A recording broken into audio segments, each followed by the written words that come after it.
ಚುನಾವಣೆ ಹತ್ರ ಬರ್ತಾ ಇದೆ. ಎಲ್ಲಿ ನೋಡಿದ್ರು ಬರೀ ಕ್ಯಾಂಪೇನ್ ನದ್ದೇ ಸುದ್ದಿ. ಬೆಂಗಳೂರಿನಲ್ಲೂ ಸಹ ಎಲೆಕ್ಷನ್ ಕ್ಯಾಂಪೇನ್ ಇವತ್ತೂ ಕೂಡ ರಂಗೇರಿದೆ. ಎರಡನೇ ದಿನವೂ ಮತಬೇಟೆ ಮುಂದುವರಿಸಲಿದ್ದಾರೆ ಸಿಎಂ.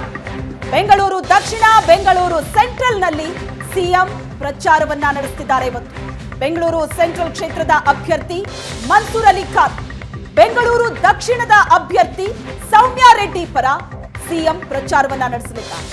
ಇವತ್ತು Jayanagar, Chickpet, BTM layout, Rajajinagar, Gandhinagar, CV Raman Nagar ಕ್ಷೇತ್ರದಲ್ಲಿ ಸಿಎಂ ಮತ ಪ್ರಚಾರವನ್ನ ನಡೆಸಲಿದ್ದಾರೆ.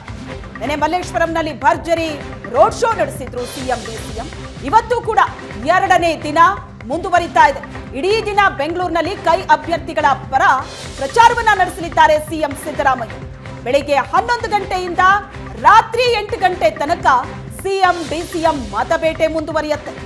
ಇವತ್ತು ಬೆಂಗಳೂರಿನಲ್ಲಿ ಭರ್ಜರಿ ಕ್ಯಾಂಪೇನ್ ಮುಖ್ಯಮಂತ್ರಿಗಳಿಂದ.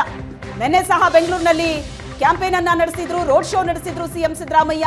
ಇವತ್ತು ಎರಡನೇ ದಿನ, ಇವತ್ತು ಕೂಡ ರಂಗೇರ್ತಾ ಇದೆ ಬೆಂಗಳೂರಿನಲ್ಲಿ ಪ್ರಚಾರ ಕಣ.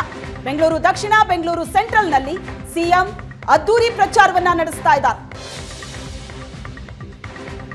ಇನ್ನು ಇದೇ ವಿಚಾರಕ್ಕೆ ಸಂಬಂಧಪಟ್ಟ ಹಾಗೆ ಮಾಹಿತಿಯನ್ನ ಕೊಡ್ತಾರೆ ನಮ್ಮ ಪ್ರತಿನಿಧಿ ಮಾರುತೇಶ್. ಇದೀಗ ನಮ್ಮ ಜೊತೆ ಸಂಪರ್ಕದಲ್ಲಿದ್ದಾರೆ. ಮಾರುತೇಶ್, ಬೆಂಗಳೂರು ಲೋಕಸಭಾ ಕ್ಷೇತ್ರಗಳ ಮೇಲೆ ಸಿಎಂ ಕಣ್ಣಿಟ್ಟಿದ್ದಾರೆ. ಆ ನಿಟ್ಟಿನಲ್ಲಿ ಪ್ರಚಾರ ಕೂಡ ಮಾಡ್ತಾ ಇರುವಂತದ್ದು.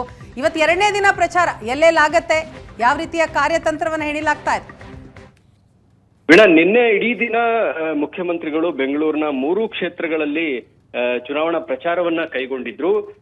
ನಿನ್ನೆ ರೋಡ್ ಶೋ ಕೂಡ ಮಲ್ಲೇಶ್ವರಂ ಮಾಡಿದ್ರು. ಇವತ್ತು ಬೆಂಗಳೂರು ದಕ್ಷಿಣ ಮತ್ತು ಬೆಂಗಳೂರು ಸೆಂಟ್ರಲ್ ಕ್ಷೇತ್ರ ಅಂದ್ರೆ ಬೆಂಗಳೂರು ಕೇಂದ್ರ ಕ್ಷೇತ್ರದಲ್ಲಿ 3 ಕಡೆ ಮತ್ತು ಬೆಂಗಳೂರು ದಕ್ಷಿಣದ 3 ಕಡೆಗೆ ಚುನಾವಣಾ ಪ್ರಚಾರವನ್ನ ನಡೆಸಲಿದ್ದಾರೆ. ಬೆಳಿಗ್ಗೆ 11 ಗಂಟೆಗೆ ಚುನಾವಣಾ ಪ್ರಚಾರ ಆರಂಭ ಆಗತ್ತೆ. ಜಯನಗರದಲ್ಲಿ ಮೊದಲು ಸಾರ್ವಜನಿಕ ಸಭೆ ಇದೆ. ಅದಾದ್ಮೇಲೆ ಚಿಕ್ಕಪೇಟೆ ಮತ್ತು ಬಿಟಿಎಂ ಲೇಔಟ್ ನಲ್ಲಿ ಬೆಂಗಳೂರು ದಕ್ಷಿಣ ಲೋಕಸಭಾ ಕ್ಷೇತ್ರದಲ್ಲಿ ಪ್ರಚಾರವನ್ನ ಕೈಗೊಳ್ತಾ ಇದ್ದಾರೆ.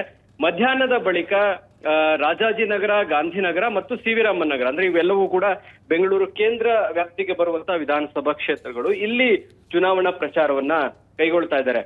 ನಿನ್ನೆ ಇಡೀ ದಿನ ಬೆಂಗಳೂರು ಉತ್ತರ ಲೋಕಸಭಾ ಕ್ಷೇತ್ರ ಮತ್ತು ಬೆಂಗಳೂರು ದಕ್ಷಿಣ ಲೋಕಸಭಾ ಕ್ಷೇತ್ರದಲ್ಲೂ ಕೂಡ ರೋಡ್ ಶೋ ಅನ್ನ ಮುಖ್ಯಮಂತ್ರಿಗಳು ನಡೆಸಿದ್ರು. ಇವತ್ತು 2 ಲೋಕಸಭಾ ಕ್ಷೇತ್ರದಲ್ಲಿ ನಡೆಸಲಿದ್ದಾರೆ. ಬಹಳ ಪ್ರಮುಖವಾಗಿ ಬೆಂಗಳೂರಿನ ಕ್ಷೇತ್ರಗಳನ್ನ ಮುಖ್ಯಮಂತ್ರಿಗಳು ಹೆಚ್ಚು ಟಾರ್ಗೆಟ್ ಮಾಡಿದ್ದಾರೆ. ಆಮೇಲೆ ಈಗ ಪ್ರಚಾರ ಮಾಡಿ ಹೋದ್ರೆ ಬೇರೆ ಬೇರೆ ಮೈಸೂರು, ಚಾಮರಾಜನಗರದಲ್ಲಿ ಪ್ರಚಾರದಲ್ಲಿ ನಿರತರಾಗಬೇಕಾಗತ್ತೆ. ಹಾಗಾಗಿ ಬೆಂಗಳೂರಿನ ಕ್ಷೇತ್ರಗಳಿಗೆ ಹೆಚ್ಚು ಸಮಯ ಕೊಡೋದಕ್ಕೆ ಆಗೋದಿಲ್ಲ ಅನ್ನುವ ಕಾರಣಕ್ಕಾಗಿ ನಿರಂತರವಾಗಿ 2 ದಿನ ಪ್ರಚಾರ ಕಾರ್ಯಗಳನ್ನ ಮುಖ್ಯಮಂತ್ರಿಗಳು ಹಮ್ಮಿಕೊಂಡಿರುವಂತದ್ದು. ಬಹಳ ದೊಡ್ಡ ಚಾಲೆಂಜ್ ಇದೆ ಬೆಂಗಳೂರಿನ 3 ಕ್ಷೇತ್ರಗಳನ್ನ ಗೆಲ್ಲುವಂಥದ್ದು. ಯಾಕಂದ್ರೆ ಬೆಂಗಳೂರಿನ 3 ಕ್ಷೇತ್ರಗಳನ್ನ ಗೆಲ್ಲುವಂತ ವಿಚಾರದಲ್ಲಿ ಕಳೆದ 2-3 ಲೋಕಸಭಾ ಚುನಾವಣೆಯಿಂದಲೂ ಕೂಡ ಕಾಂಗ್ರೆಸ್ಗೆ ಸಾಧ್ಯ ಆಗಿರ್ಲಿಲ್ಲ. ಅದಕ್ಕೆ ಅದರದ್ದೇ ಆದಂತ ಕಾರಣಗಳಿತ್ತು. ಈ ಬಾರಿ ಬೆಂಗಳೂರು ದಕ್ಷಿಣ ಗೆಲ್ಲಬೇಕು ಅನ್ನುವ ಕಾರಣಕ್ಕಾಗಿ ರಾಮಲಿಂಗಾರೆಡ್ಡಿ ಅವರ ಪುತ್ರಿಯನ್ನೇ ಕಣಕ್ಕಿಳಿಸಿದ್ದಾರೆ. ಜೊತೆಗೆ ಉತ್ತರದಲ್ಲಿ ಒಕ್ಕಲಿಗ ಅಭ್ಯರ್ಥಿಗೆ ಕೊಡಬೇಕು ಅನ್ನುವ ಕಾರಣಕ್ಕಾಗಿ ಪ್ರೊಫೆಸರ್ ರಾಜೀವ್ ಗೌಡ್ರನ್ನ ಕಣಕ್ಕಿಳಿಸಲಾಗಿದೆ.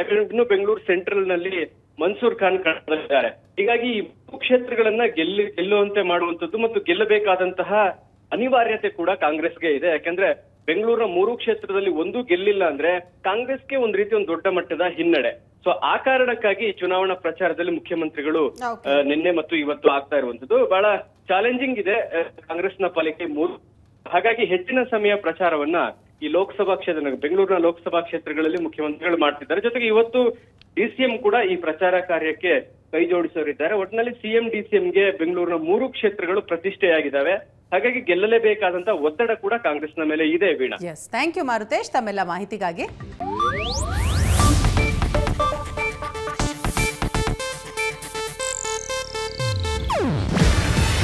ಇದು ಏಷ್ಯಾನೆಟ್ ನ್ಯೂಸ್ ನೆಟ್ವರ್ಕ್ ಪ್ರಸ್ತುತಿ. ನೀವು ನೋಡ್ತಿದ್ದೀರಾ ಏಷ್ಯಾನೆಟ್ ಸುವರ್ಣ ನ್ಯೂಸ್.